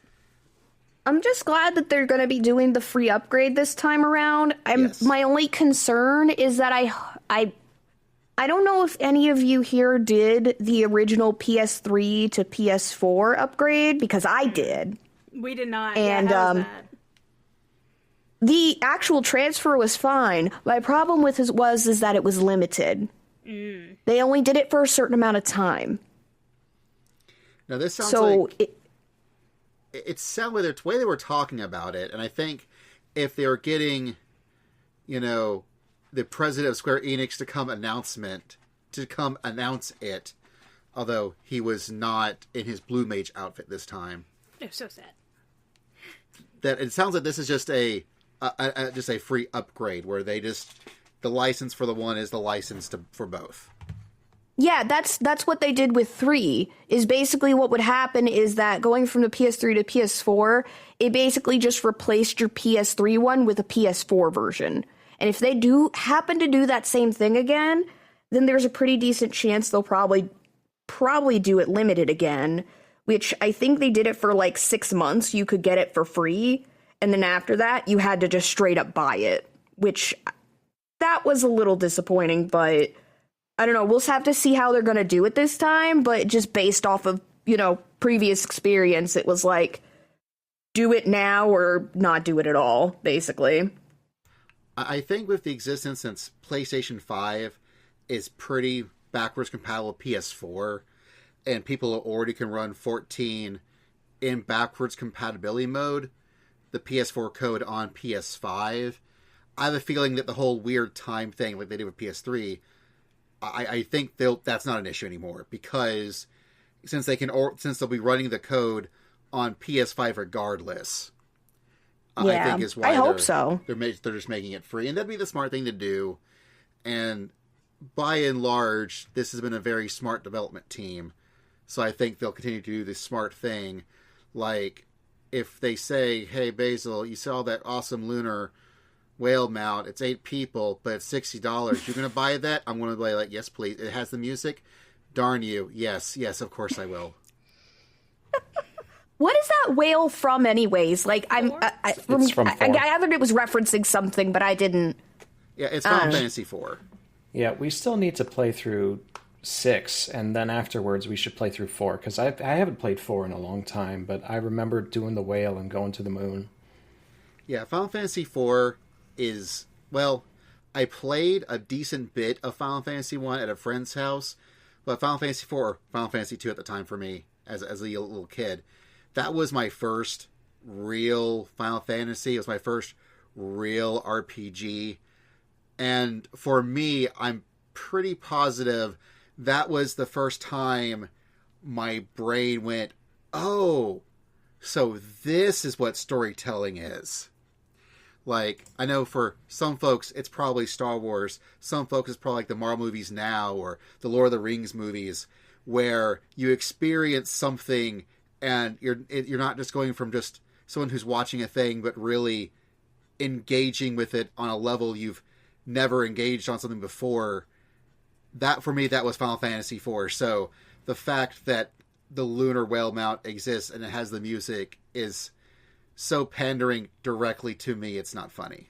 I know for me, a lot of people tend to throw rocks at me when I say this, but my first Final Fantasy was actually Final Fantasy 10. Hilariously enough. 10 was awesome. 10 was the 10 first was one a I lot ever of people's beat. first. Yeah. Like, now everyone gets in games at different times. Like, man, no shade for that. Like, 10 was a lot of fun for a lot of folks. It wasn't my favorite, but I know it's a lot of people's favorite. So awesome. I'm just glad you're here. Yeah, it was just... I never played any of the old ones. I've only ever played 9, 10, and 12, and then 14, obviously. Yeah, And then you watched me play 7. I did watch you play 7, or the remake. I still haven't played the original 7, so it's like... That's okay. I mean, at this point, the original hasn't aged well. yeah. I disagree. Yeah, but you also like Chronicles. I disagree. Oof. I think I like the remake a whole lot. Oh, we're talking about 7. Oh, okay, never mind. 7. I take back my disagreement. No, that didn't age too well. Wait, what were didn't you age talking too about? well originally? I thought you were saying the original Final Fantasy didn't age too well. I'm like, no, that aged The one on brilliantly. NES? Yes. Did it really? Yes, it aged like a masterpiece because it was. I can't play that one. I get frustrated that I can't even get past like the first, like I can't even find the first dungeon. Like I just get frustrated and stop. I've actually not played it. But then you'll never find it. Garland will knock you all down. He will knock you all down. And you, the Light Warriors, will stand back up. Like, it was... Oh. Like, my first one was 8. And that was also my very first RPG. So I didn't know about leveling or saving or gearing up. And so I got to the beginning of the 4th disc, and there's the fight on that the very first thing you do on that disc is you go fight this thing. And I couldn't beat it. And you can't leave that area. And I had my friend come over and he looked at it and went, yeah, you can't continue this game. You're going to have to restart it. And I was like, oh, God. Ooh. Oh, no. Then I went and beat it. I've never beat it, by the way. To this day. I started playing the original Final Fantasy on the original Nintendo. Originally, I wasn't allowed to play it. I was only allowed to buy potions for my older sister, and then she got bored of it, so then I was allowed to play it, and I played the shit out of it over and over and over again. And then I found out that they had released a Final Fantasy II, but it was on Super Nintendo. Then my parents wouldn't buy Super Nintendo, so I had to work and save to buy it myself. And by the time I bought it, Final Fantasy III was already out. And so I played that obsessively for years and years until finally my dad brought home Final Fantasy II because I wanted that, right? And so I feel that it's not as good as 6. But anyway, and then like Final Fantasy VII came out on the PlayStation, and again they said, oh no, we're not going to buy a PlayStation. If we buy a PlayStation, there'll just be a new system that we'll have to buy later. We're not going to do that. But I have done that now. That has been my entire life. 30 years on this earth has been dedicated to buying Final Fantasy systems. I respect it. Are you sure? Do you? Because I don't respect it. Yes. I feel it's kind of sad when I say it out loud. No, you gotta respect the hustle. I mean, I can't speak for nothing. I mean, I went out of my way to get this Animal Crossing Switch that's in my hands right now, and I had way too many of the different 3DSs, like the Pikachu one and all those other ones. Like, you know, I got no room to talk, frankly. At least you were just getting the games. I'm like over here like, yeah, I'm getting that. Well, here's the other fantastic part of my Final Fantasy experience. So I grew up in South Huntsville, in like the whitest of white little places, in just like this super suburban area, and none of my friends played video games. None of them at all.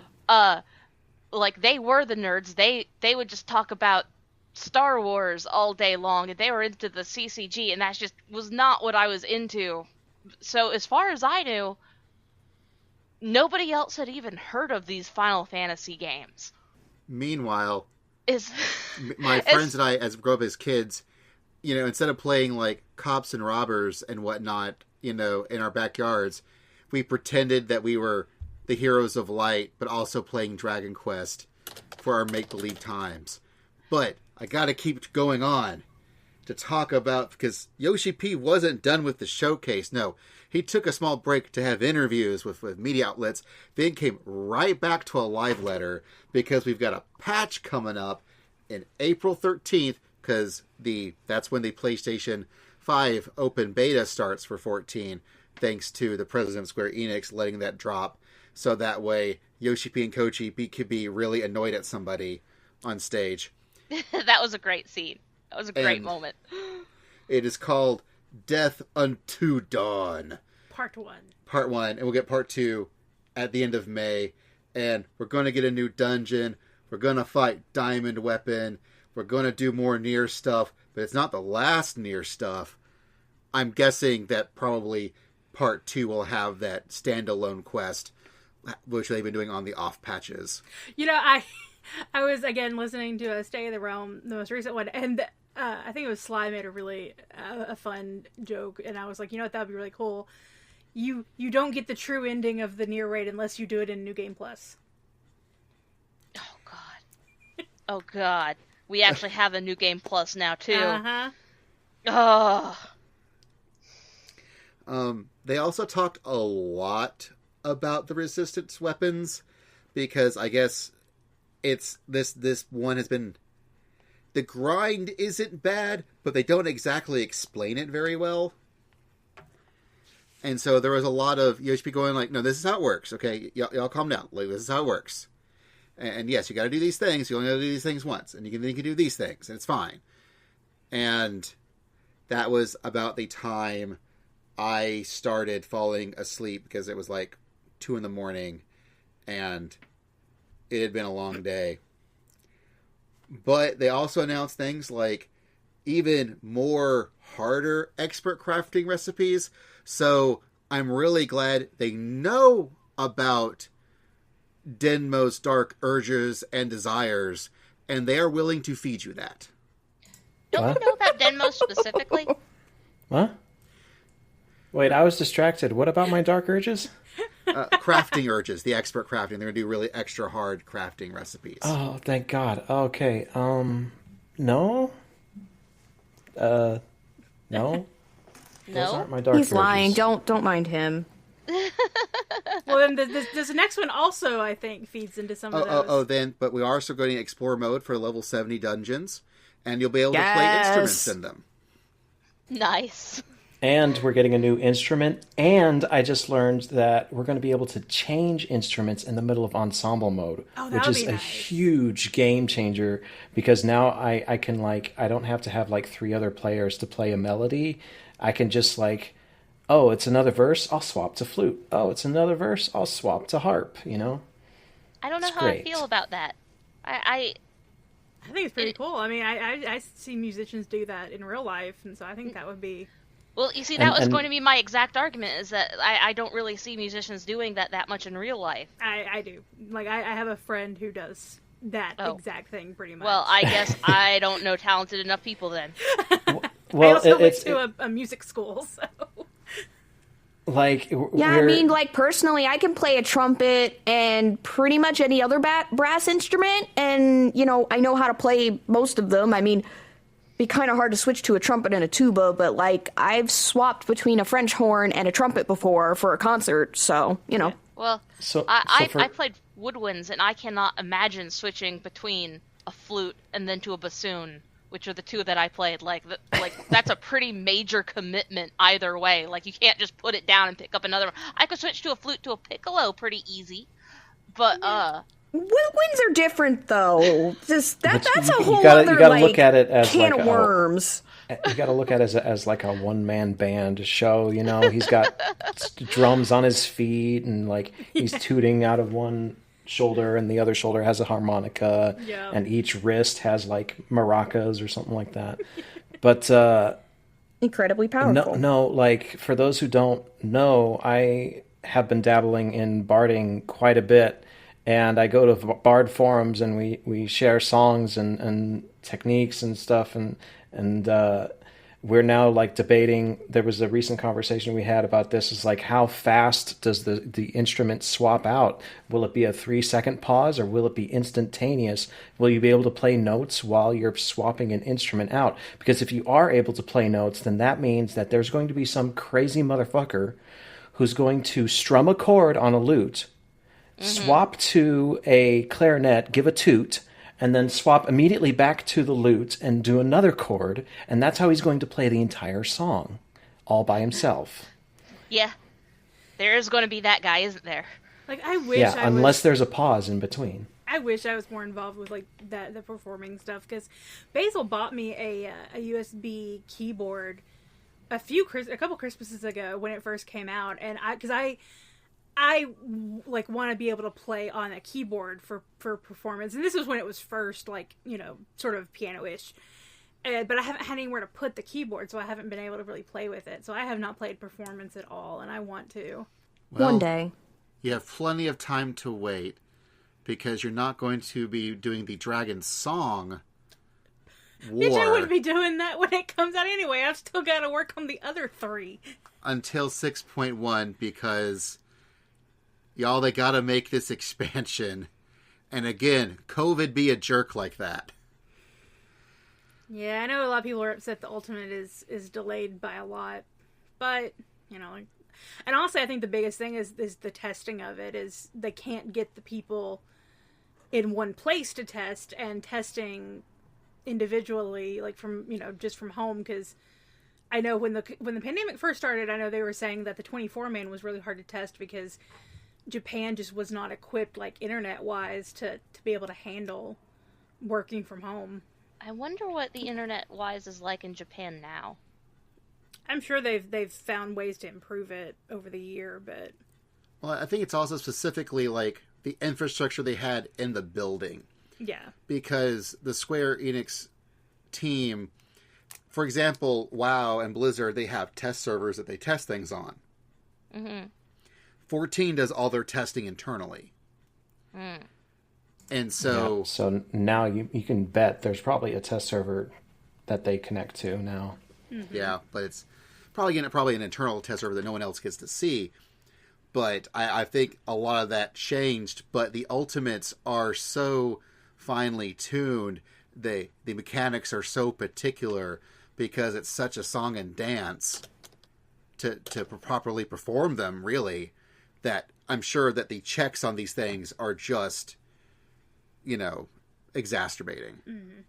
I can't remember. I know this is completely out of left field, but was it for 5.5 that they mentioned they're going to have a reward for getting all the triple triad cards?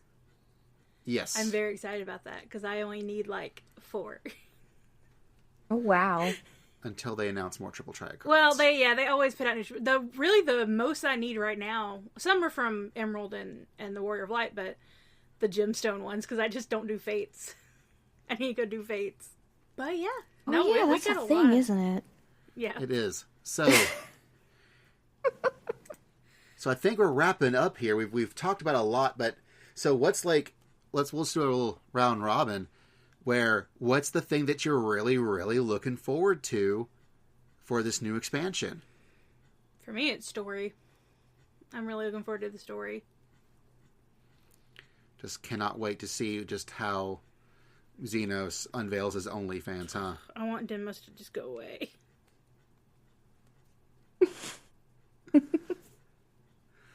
I'm looking. It'd have to be the story.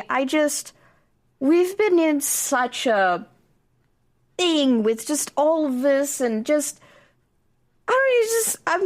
I'm ready to find out what happened. I want to know what happened. I'm here for it. And then I'm even more excited for what's to come after. Like, oh golly, we've been doing this for what, like 10 years or something?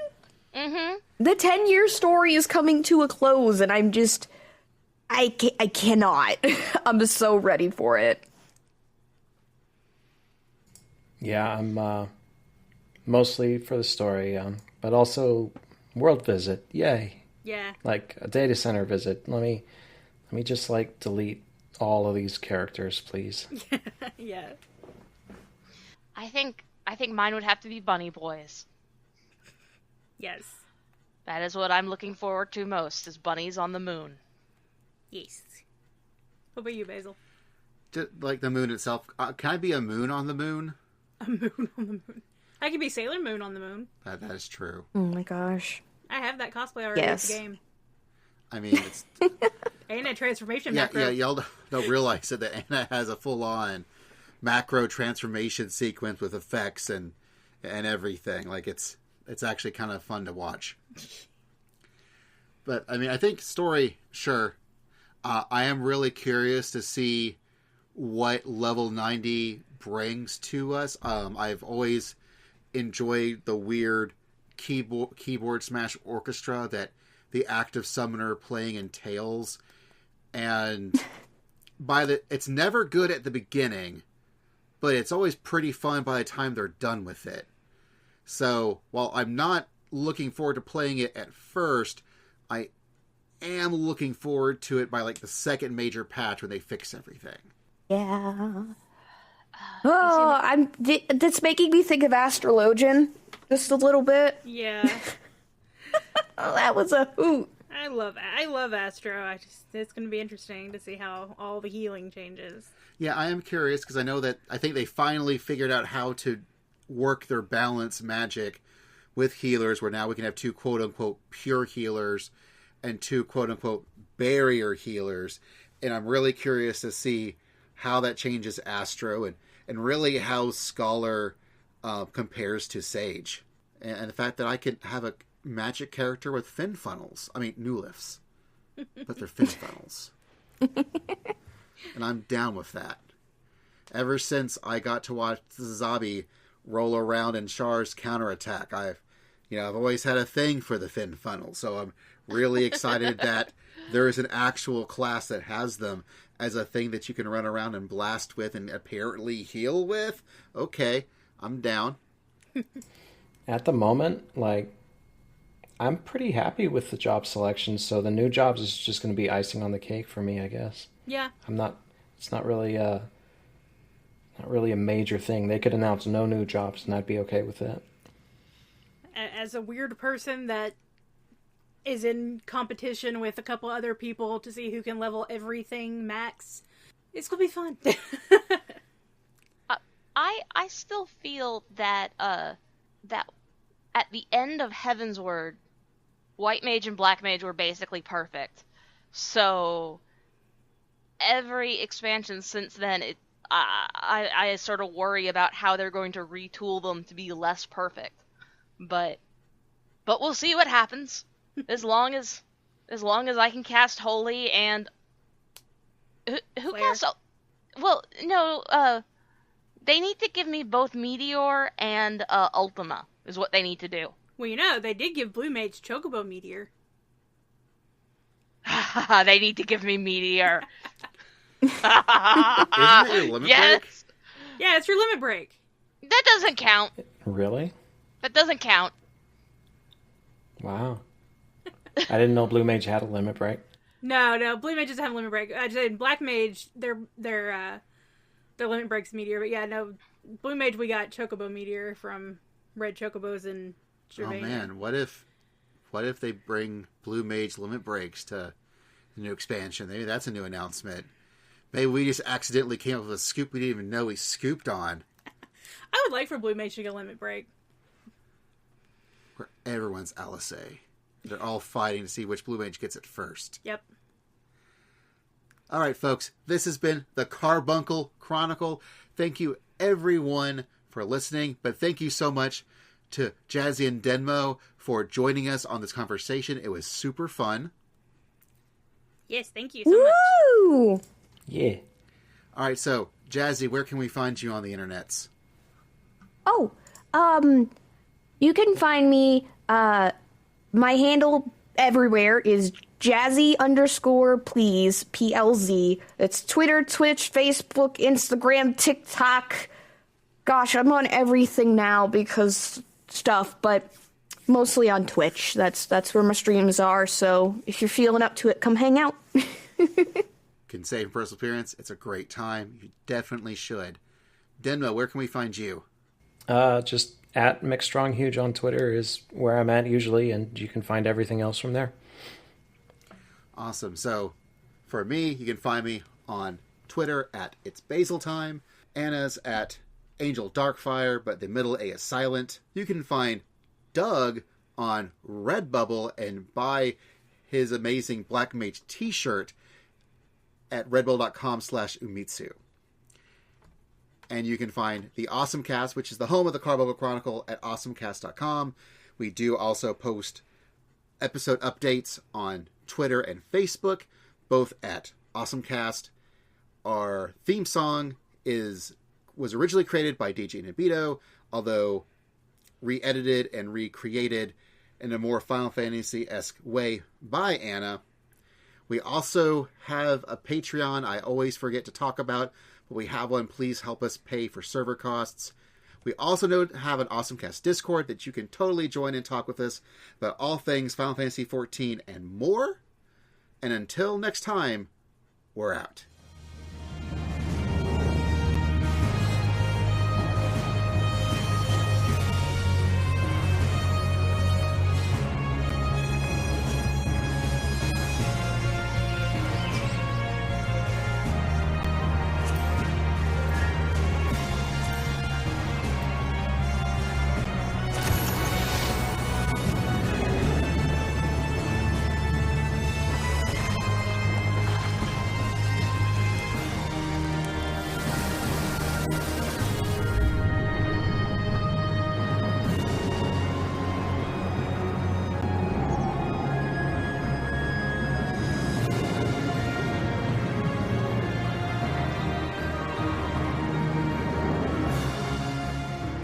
Bunnies on the moon. There's bunnies on the moon.